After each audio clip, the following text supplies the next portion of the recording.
लोग हैं वो थोड़ा अंदाज करके देखिए। आप ई का उच्चारण, अच्छा दूसरा और एक उदाहरण है, क थ द ध न। आप अपनी जीभ को दांत में बिना लगाए पूरी ईमानदारी से आपकी जीभ दांत में न लगे और आप क थ द ध न कह लीजिए,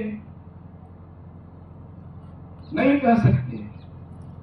तो जब तक आपकी जीभ दांत में नहीं लगेगी तब तक आप क थ द ध न नहीं कह सकते।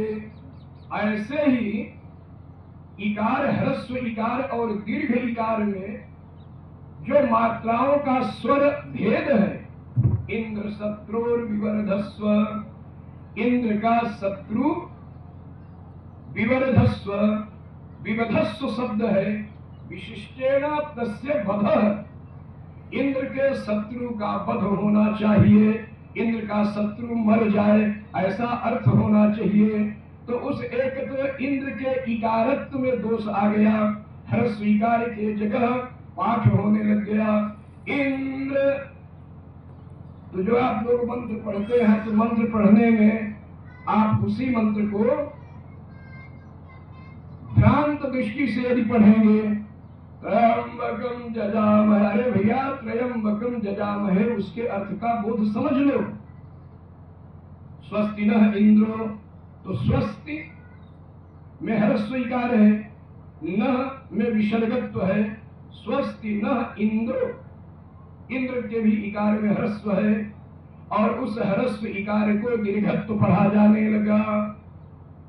इंद्र शत्रुर विवधस्य, ऐसा जब पढ़ा जाने लगा तो वृत्रासुर की वृद्धि होने लग गई और इंद्र जो है कमजोर होने लग गया।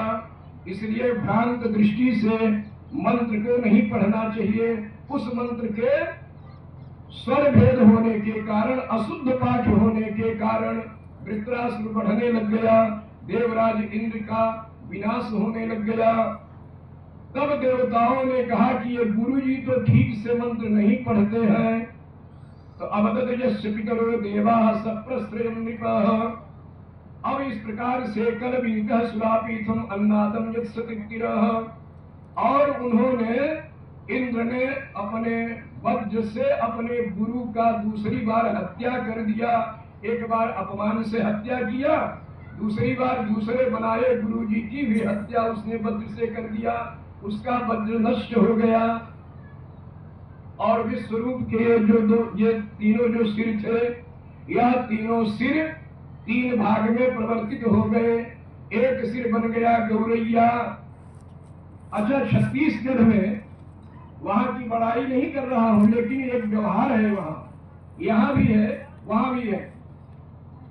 हमारे गांव देश में कहा था कि अरे बाबा हरे देखा गौरैया चिड़ई आई है, ये बामन चिड़ई नहीं, ये ब्राह्मण है।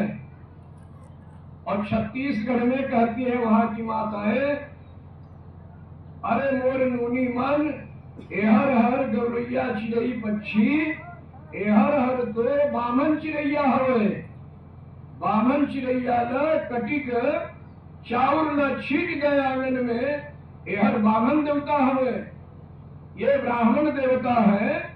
और गौरैया पक्षी को आंगन में लोग दो चार दाना अक्षत छीट देते हैं, छोटा छोटा अन्न खाकर प्रसन्न हो जाते हैं, वो साक्षात ब्राह्मण देवता है।